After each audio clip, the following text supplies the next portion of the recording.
love me, please don't judge me. Got my hands tied, the power's above me. Don't shoot the messenger, I'm just a puppet here. If you wanna place blame, then look to the puppeteer. Family, fortune, envy, jealousy, privilege, passed on, legacy, secret, sabotage, borderline, felony, suicide, subtract, selfish, pedigree, yeah.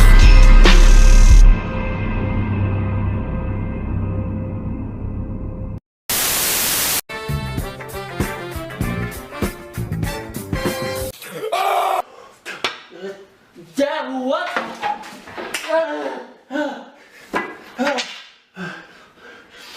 No!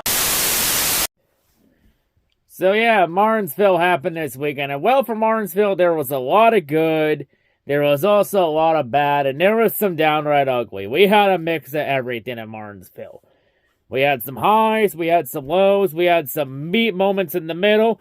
And then we had some moments where I'm like, what the fuck is going on in this damn sport? But yeah, a lot of shit happened this weekend. We also had IndyCar at Long Beach this weekend. So we're going to tackle everything else that happened this weekend. So let's go ahead and let's jump right into it. Actually, before we jump right into everything, though, we need to talk about some penalties that came out this week. So, of course, we all know about the big HMS penalty again after Richmond, when both Bowman and Byron were both busted for a greenhouse violation or a illegal greenhouse modification. Yes, this modification was about as stupid as it fucking sounded. Because they docked on Byron and Bowman for a fucking illegal windshield modification for Richmond. It's like I had no honestly I had no fucking clue this was a rule, because I saw greenhouse violation. I was like, what? What is this bullshit? Like, when the fuck did NASCAR all of a sudden start caring about the goddamn environment? Like, if they care so much about the goddamn environment, then how come the fucking cars aren't electric yet, then, you stupid smug dipshits? But yeah, this whole fucking penalty, it was about as stupid as it sounded. Where both Bowman and Byron were both docked 60 points each, and were also docked 5 bonus points toward the chase each. Let's be honest, though, this penalty only happened because NASCAR had the 100-point penalty overturned from HMS a few weeks ago in that appeal hearing, and NASCAR got so butthurt and triggered that they literally fucking threw a temper tantrum and whined and cried till they got their way, and decided that they need to shed some more blood off HMS. So, and HMS, in a shocking turn of events, decided they would not appeal the penalties. Because it did not affect performance in the slightest, and they want to focus on making the cars better and not getting a pissing match with NASCAR. Let's be honest, though, even if HMS did appeal the penalties, they 100% would have won. Even though NASCAR literally changed the appeals process penalty, HMS still would have found a way to win and have the whole thing overturned. And also, both interim crew chiefs are suspended 2 races each, but joke's on NASCAR. Because Blake Harris, Rudy Fielgold, Alan Gustafson, and Cliff Daniels all come back from Martinsville. So, those 2 race suspensions to backup crew chiefs literally mean fucking nothing. But yeah, and besides, NASCAR already has enough problems on their hands with low TV ratings. The team owners boycotting and walking out of net meetings with NASCAR over the TV negotiations deal. By the way, folks, didn't I say that the TV negotiation deals were gonna get worse back in January? Pretty sure I did. If you want, you can go back to that video I said in January about it, and then timestamp when I said it if I did. But yeah. I'm pretty sure I said that, and well, to say that is actually aging well is an understatement. You wanna know how I knew that these negotiations weren't gonna go well? The fact that I've seen this shit happen in all kinds of sports, and it turns out NASCAR in this situation is no different. Well, except the NFL. NFL's never really had a lockout that's impacted the season. unlike NHL, NBA, and MLB. But yeah, usually these negotiations don't tend to go well. All I say is buckle up. Because I think NASCAR's heading toward a split. Like, the owner, NASCAR and the teams are so far apart. Like, yeah, NASCAR's got so many fucking problems. All I say is, you know what? Maybe if a split does happen, maybe NASCAR will finally get their heads out of their asses and finally do something for once. Will they, though? Probably not, because that requires way too many fucking brain cells. And you also have the fan base getting pissed off about the green-white checkers thing. Let's be honest, the main reason everyone hates the green-white checkers now is because it cost Kyle Busch a 500 win. Let me just say one thing. For everyone that wants the green-white checkers gone, not gonna happen. The time to get rid of green-white checkers was after the 2020 500 when Ryan Newman nearly died. And NASCAR just kept their foot down on it and said no. Plus we've had green-white checkers in the sport for nearly 20 years, and at this point, they've had it in the sport for this goddamn long. I don't see it going away anytime soon. And be honest, even if they got rid of green-white checkers, it would just lead to more problems. And to be honest, getting rid of green-white checkers and just ending the race at the scheduled distance, it would just lead to more issues with especially driver respect. Because I feel like without green-white checkers, the driver respect thing will get even worse than it already is. Because before you say it can't get any worse, oh, you're wrong. But before we move on to the recaps, we do have another thing to address because, Cody Ware was being a naughty boy this week. Because Cody Ware was forced to miss the Bristol Dirt Race for personal reasons. And, well, we found out those personal reasons this week. As Cody Ware was arrested for assaulting a female. Not only that, he also tried to strangle her, too. Which is assault. But to be honest, with the charges he got, I'm surprised he didn't get attempted murder in that whole thing, too. Because strangling is attempted murder. Because that's almost killing him. Killing the girl. So yeah, he got arrested, but then made $3,000 bail. And then Wednesday or Thursday, he was rearrested again with a $5,000 bail. And there really wasn't much light that came out from the second one. But rumors is that he violated his bail bond agreement by sending death threats to the victim or something like that. I'm not 100% sure. Like, it's just rumors at this point. You take it with a grain of salt. But yeah, in other words, Cody Ware was being a fucking idiot. So yeah, Cody Ware, I'm not going to waste any more time talking with you. Spin the goddamn wheel of discipline. Let's see, and oh no, it landed on your fucked. Indefinite suspension from NASCAR until the whole thing plays out in a court of law. Well, Cody, that's why you don't attack women. And here's the bad news for you, Cody. This ain't the NFL. Because if this was the NFL, Cody, you would have got next to nothing for this whole thing. Because the NFL doesn't penalize that type of shit. But they'll give you a 1-year ban for betting on FanDuel without a burner account. But beating the crap out of women? Oh, you get a slap on the wrist. You get nothing. And then you get praise for it by everyone in the community. Because fuck my life and society. But yeah, Cody, what a fucking moron. Cody had it all. He had it all. Cody had a guaranteed cup ride. Because his dad owned the team. All he had to do was not fuck it up. And he couldn't even do that. It's like you had a guaranteed cup ride every year your dad owned the team. And you pissed it all away. For what? Yeah, and it's pretty obvious. Cody Ware's the easy choice for NASCAR locale of the week. Guaranteed cup ride at Rick Ware every year. Now officially wasted. And for Rick Ware you seen, I'm not sure what the fuck you do now. Because Cody Ware was the main source of income with his funding for sponsorship, and now he's gone. Now the question is for the 51 though. Do they bring in somebody like a Riley Herbst just to get some financial backing? Because I think it's pretty safe to say Herbst is probably going to get a cup ride because of his financial backing. He's either going to get the 4 at SHR or now the 51 at Rick Ware Racing, depending on what happens with Cody Ware's situation. But honestly, Cody should be banned from the sport for what he did.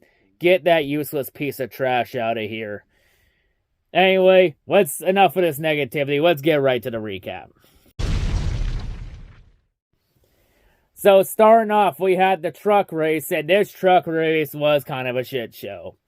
Well, the truck race started with a massive rain delay. And there was the thing everyone asking, wait, don't they have rain tires for the short tracks? To answer that question, yes, they do. But however, it cannot be raining for those tires to be put on. It has to not be raining hard, and the track has to be damp in order for them to run. So they can't run them in the rain. It has to not be raining. You know, mainly just have the trucks be the additional speed jet dryers. Because the more vehicles you have on the track, because having all the trucks on the track will actually help dry it out better. Because it builds enough heat into the surface to where it actually dries out quicker than maybe the jet dryers. But yeah, but another delay also happened because we had the lightning delay. Goddamn fucking Pikachu's ruining everything. But once we did get this race underway, it was a massive shit show. Just massive carnage, a lot of spins and crashes. And yeah, lack of respect aplenty. Honestly, trucks is just becoming the new ARCA.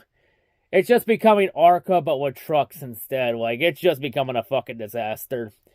The biggest point, the biggest icing on the cake to my argument there is Carson Hocevar.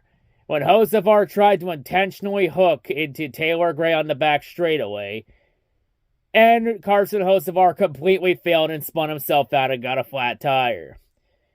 Yeah, Carson Hocevar should take Landon Castle's advice about stock car racing, where Rule 1 of stock car racing: learn how to wreck someone without wrecking yourself in the process.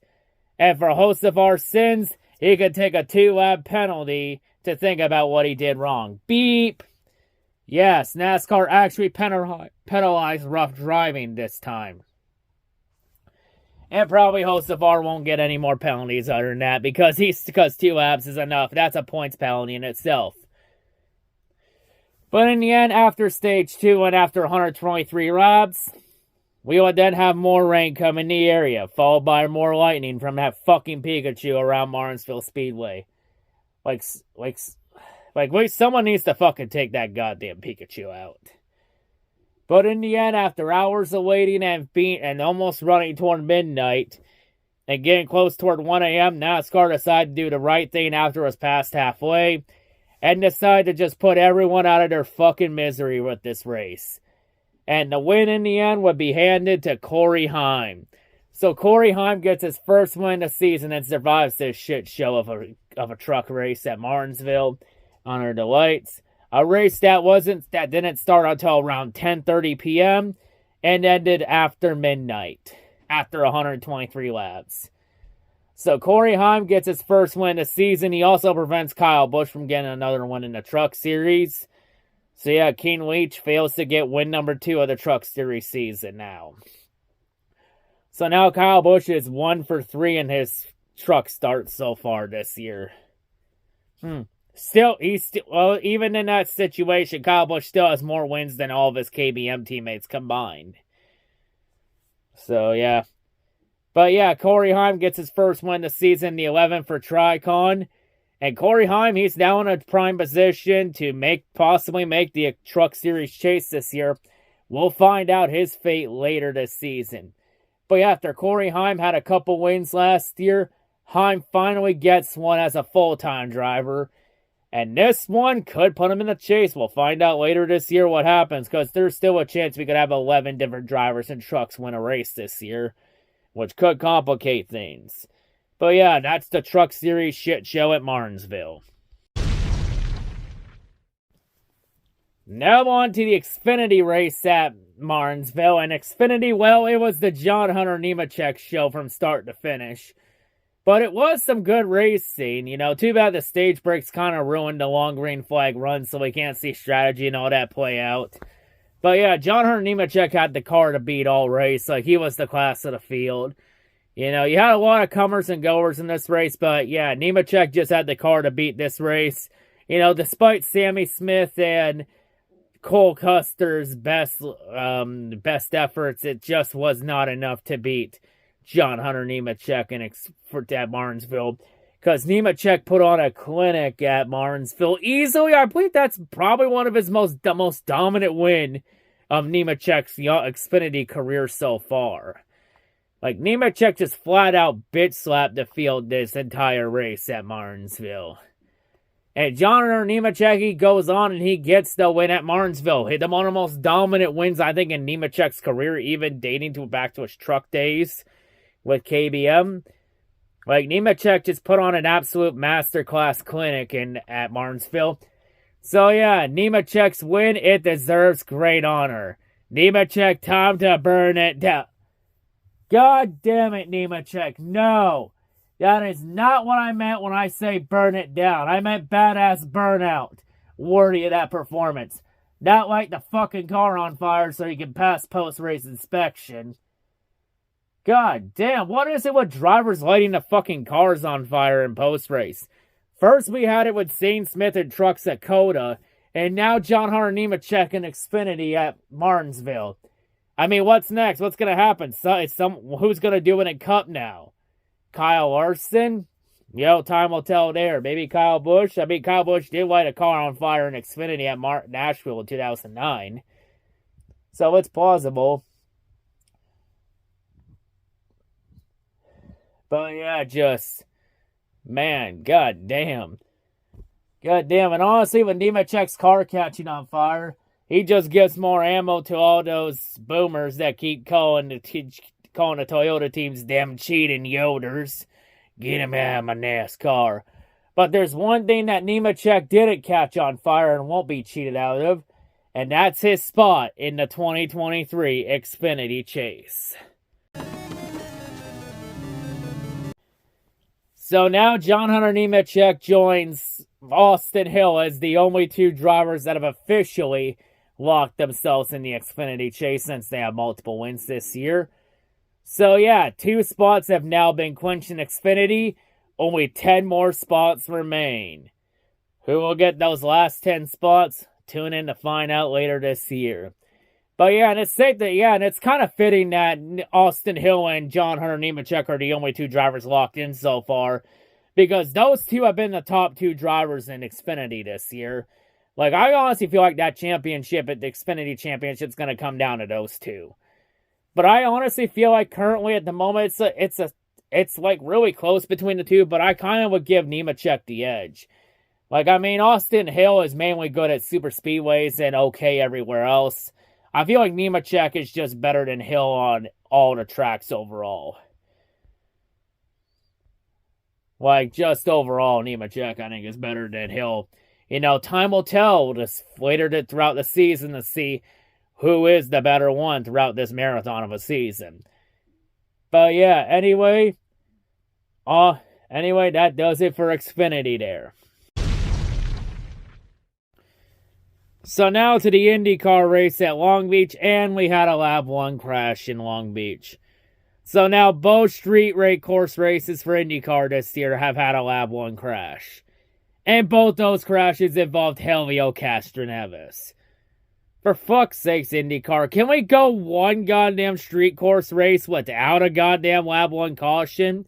Is it really that fucking hard? Like, for fuck's sakes, you're supposed to be better than NASCAR in terms of driver respect, not rivaling them for shitty driver respect. God damn it.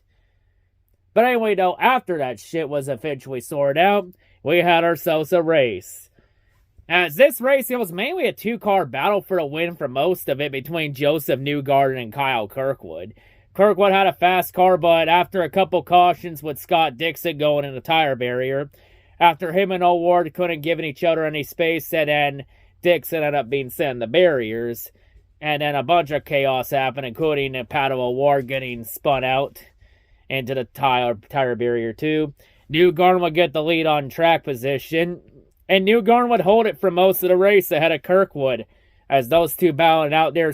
But in the end, it came down to the final pit stops, where Newgarden's team looked like they had it until they goofed and could not fill the car full. And to add insult and injury, he was beaten off a pit lane by Romain Grosjean, and he was beaten out by Kyle Kirkwood. And to add even more insult to injury, Newgarden was then told the car was not filled full of fuel, and he was forced to go into max fuel saving mode to make it to the end. So that officially takes Newgarden out of contention. Damn. Meanwhile, up front, we would have a battle for the win between Romain Grosjean and Kyle Kirkwood, two Andretti drivers. Both of them are looking for their first career win in IndyCar. And in the end, only one of them could get that win. And despite Romain Grosjean's best efforts, the racing gods decided it is still not Romain Grosjean's day to win an IndyCar. As in the end, Long Beach on Sunday belonged to Kyle Kirkwood, as Kirkwood would end up getting his first career IndyCar win and would win the Long Beach Grand Prix. Even despite Alex Rossi having a last lap crash, there was no caution and they were allowed to race back to the line. But Kirkwood led Grosjean to an Andretti 1-2. So yeah, Kyle Kirkwood is officially a winner in the NTT IndyCar Series. But yeah, congrats to Kirkwood. He had a really great race. Hell of a job done by him, you know. It sucks for Grosjean. Another second for Grosjean, like... Oh, man. Can Grosjean catch a break for once? Fuck. Like, god damn it. Like, what does Grosjean have to fucking do to win a race in IndyCar? God damn. He's come close so many times already in IndyCar. Another second. God damn it. Don't worry, Grosjean. Someday you'll get that first career IndyCar win that you are long overdue for. Someday. But for now... this day belongs to Kyle Kirkwood. So yeah, congrats to Kirkwood on the first career win. Well deserved. So yeah, the Cup race happened, and well, this race was pretty boring, the first half of the race. Like, the entire first stage, it was all dominated by Ryan Preece. And yes, I've heard the Preece fans pound their chest all week, even talking a lot of trash to Kyle Larson and the Larson fans after what happened at Bristol last Sunday. And even pumping their chest saying, oh my god, Ryan Preece is the real deal because he got a pole at Martinsville. He has speed. He got a meeting with stage weight. He's got talent. How dare you all say he's a talentless hack that gets his ass kicked by SHR cars every week. You all rue the day you mocked him. He's way better than Cole Custer. He'll prove it once and for all. And then after 135 laps, Ryan Preece would then get nabbed for speeding right at the pit lane exit. And Preece was then sent to the back of the field. So all that work Preece did went immediately down the drain. And immediately, as soon as Preece sped, all those Preece fans pounding their chest, all of a sudden went silent. Wow, it's crazy what happens when one fan base gets fucking humbled with a penalty. Beep. And by the way, for Preece's speeding penalty, for all those young kids watching out there, don't do that. Don't speed on pit road. Speeding kills. Speeding gets you nowhere in racing. Especially on pit road. So in the end, stage 2, it would then be dominated by Kevin Harvick, and Harvick gets the win. And then they said it's Harvick's first stage win since 2020? Wait, what? I had no fucking clue that was Harvick's first stage win since 2020. Like, did Harvick really go that far downhill after that 2020 collapse in the championship? God damn. To be perfectly honest, even if Harvick did win that title, I feel like that kind of collapse was going to happen regardless anyway. But, you know, having a championship, though, would have eased that pain, too. So at least the Harvick fans would have something to hold on to while they sink to the bottom of the abyss. But, God damn, I had no clue that was Harvick's first stage win in 3 years. God damn, I didn't know Harvick fell off I knew Harvick fell off a cliff after 2020, but fuck me, I did not think it was that bad. Damn. Jesus. But yeah, and then stage 3, you had a lot of comers and goers. Like, honestly, this package was just complete garbage. Even with the improvements made to this package, it's still total diarrhea. Mainly because no strategy. Like, the only reason Richmond was good earlier this year was because of pit strategy. And because without pit strategy, that race would have fucking sucked balls. But yeah, this race was kind of boring throughout the entire final stage. You know, we did have some pit strategy calls, a bit of comers and goers in there. And then we had some pretty bad NASCAR officiating when it came to Anthony Alfredo's loose wheel. When Alfredo picked the fine time to leave me loose wheel. He also picked the fine time to show some NASCAR incompetent officiating. Because it needed 2 laps for NASCAR to see there was a fucking tire on the front straightaway right in the racing line. Even though the official was seeing it the entire fucking time. And then NASCAR tried to throw that flimsy, oh, we never noticed it excuse. And honestly, for that excuse, I'm calling bullshit on it. Bull fucking shit, you didn't see that tire. The official was fucking staring right at it for 2 fucking laps. Like, the motherfucker was staring right at it. It's like, how the fuck do you not see that? He was fucking staring at the damn tire and he decided to wait 2 laps to throw the caution. Because the field was like, hey, NASCAR, can I have caution? And NASCAR is like, no, you cannot. Can I? No. Can I? No. Can I? No. Can I? No. No. No. What about me? Fine. Throw it up. Fuck it. Fuck it. We'll just pretend. We'll just throw some flimsy excuse and hope the fan base is stupid enough to buy into it. Sorry, NASCAR, you ain't fooling me that easy. Sorry, I call it a competent officiant when I see it, and that was complete fucking garbage. Like, if there was a loose tire, like, the tire was even in the middle of the fucking racing line. Right by that restart box. Like, how the fuck do you miss that for 2 laps? Like, that is unacceptable. A complete horse crap. And then the final round of pit stops, we will see some pit strategy calls, including Cliff Daniels. His first race back, he makes a gutsy 2-tire call and gets Kyle Larson in good track position to potentially get the win. We're on the restart, Logano would pull away, but Larson would quickly reel him down. And then with about 33 to go, Larson would then finally give Logano the bumper and nudge his ass right out of the way. Even though Logano, the very next lap, would try and do the same thing back, but failed. Because Logano is not Kyle Larson. Logano's not a real Cup Series champion like Kyle Larson. Then Logano was forced to just settle for second and hold battle with Truex when Truex came through the field. But once Larson got the lead, nothing happened after that. It was just complete fucking boredom. Because Larson just completely fucking pulled away. Like, by the end of the race, he was like, nearly 5 seconds ahead of Logano by the end? Like, holy shit. Like, once Larson got that clean air, he just pulled away and navigated that lap traffic better than anybody. And then Kyle Larson, like, I had no expectations for Larson at Martinsville because Martinsville was one of his worst fucking tracks. So it is kind of a shock to me when I see Kyle Larson get the victory at Martinsville at his worst fucking track, not named Daytona or Talladega or Atlanta. Like Martinsville was his worst non-super speedway track. And I saw that, and when Larson won, I was like, what? How in the fuck? Like, 100% that win is 100% on Cliff Daniels with that gutsy 2-tire call. Like, that's why Cliff Daniels is the GOAT crew chief. That's why he's the new modern Chad Knaus. That's why he the fucking GOAT dog.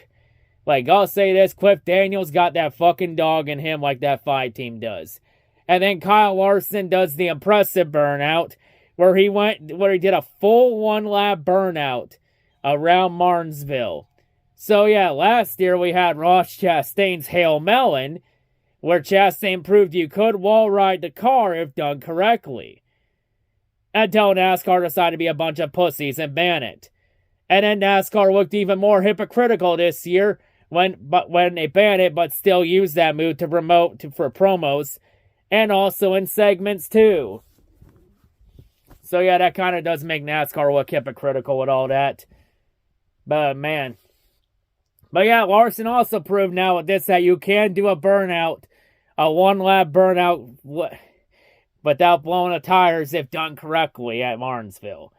So yeah, within 2 years, we've had a Hail Melon, and we had a one-lap burnout. I think the more shocking part in that whole burnout was that Larson didn't catch the car on fire. I mean, do you blame me for thinking that he was going to get the car caught on fire, considering what happened when Nemechek had an Xfinity? But yeah, that's still very impressive, you know. Hey, you know, that's a good late 25th birthday present, since Saturday was my birthday. So yeah, that's a good 25th present, with Larson getting to win at Martinsville and getting that grandfather clock. So yeah, Larson finally wins at Martinsville, and that's actually the first time the 5-car has won at Martinsville since 1984, for HMS's first ever win in the Cup Series with Jeff Bodine.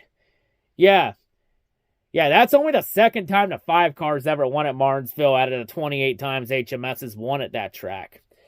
And also, Larson sets a new trend with this win, because now all 4 HMS drivers have won at Martinsville the last 4 years. You had Chase Elliott in 2020, Alex Bowman in 2021, William Byron last year, and now Kyle Larson this year. And also with Larson's win at Martinsville, you know, Larson the 5 team proved that they can win at any given track on any given Sunday. Like, if Kyle Larson can win on his worst track, he can fucking win anywhere on any given Sunday. You know, now super speedways though, that's yet to be seen, because Larson's had shit luck at super speedways. But one thing that won't be shit is Kyle Larson's berth into the 2023 Cup Series chase field. So now Kyle Larson has officially clinched his spot in the 2023 chase. So now 2 HMS drivers are now locked in, and they are the only 2 currently locked in. So yeah, after 9 races, we have 2 spots decided in the 2023 chase. 14 spots still remain, with 17 races left till the Cup Series chase.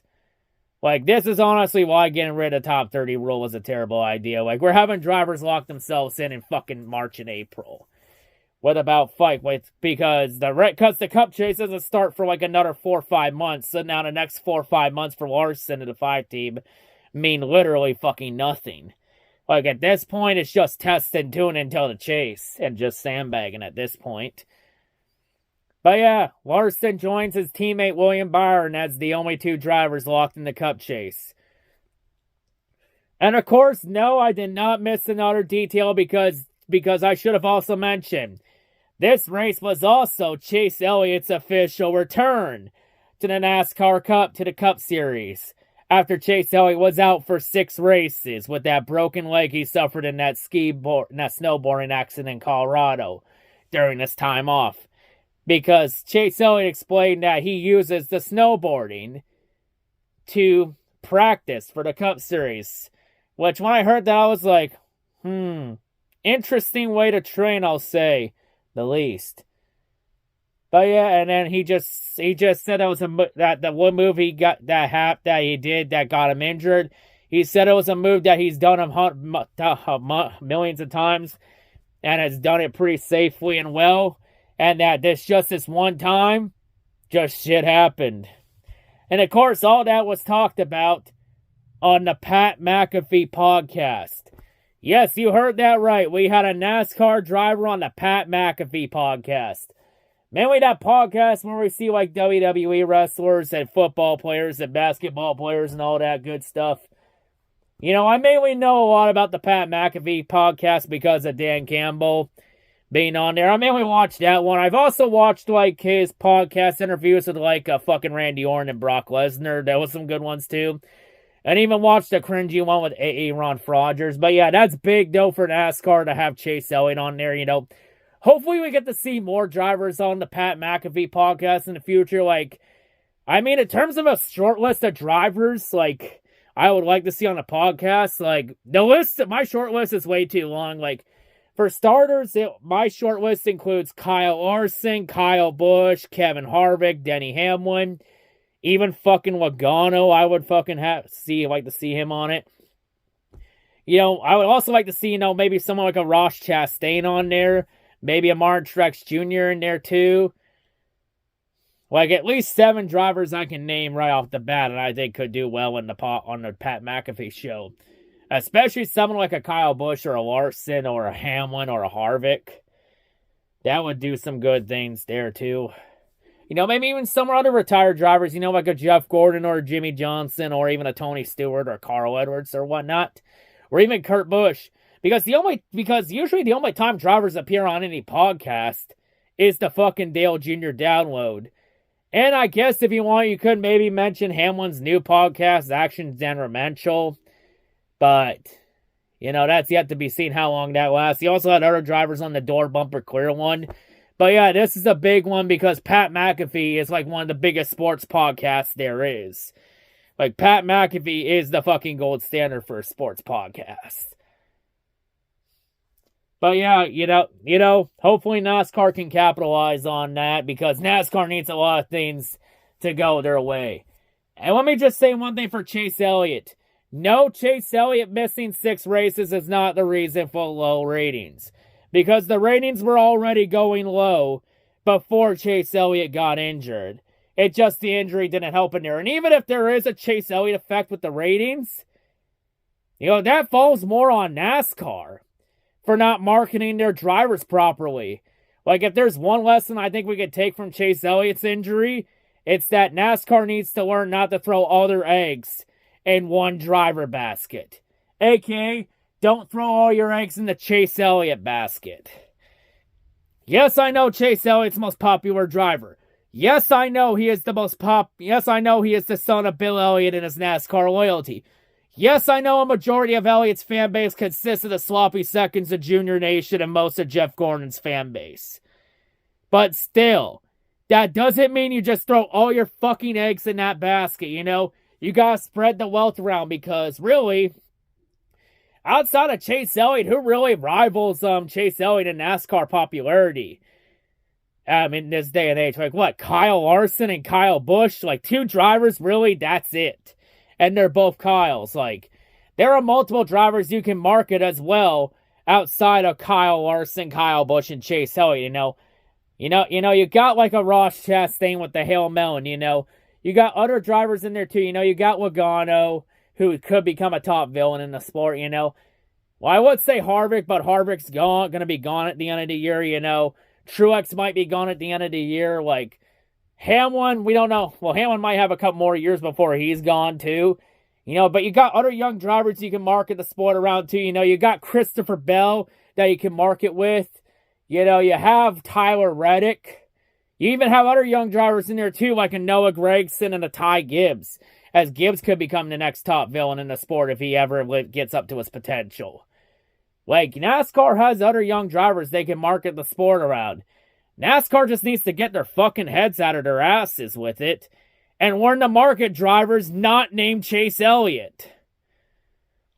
Like, if they can do that, they can go a long way with the sport. You even have the rest of HMS, you know, like Byron, and you have William Byron, and you also got Alex Bowman, too, have been solid. You even got fucking Ryan Blaney in there, too, if Blaney ever lives up to his potential.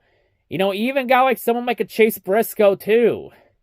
Driving for his childhood icon and Tony Stewart. Like, you have other drivers you can market the sport around. Fucking use them, for God's sakes. But anyway, back to Chase Elliott. So with Chase Elliott's return, he kind of struggled at Martinsville.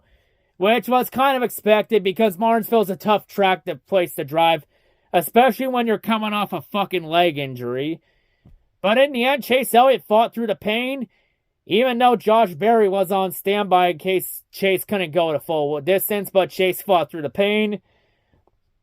And Chase Elliott would wound up with a 10th place result at Martinsville. So Chase got a top 10 in his first race back. So, yeah, for Chase Elliott, not bad. Not bad for your first race back.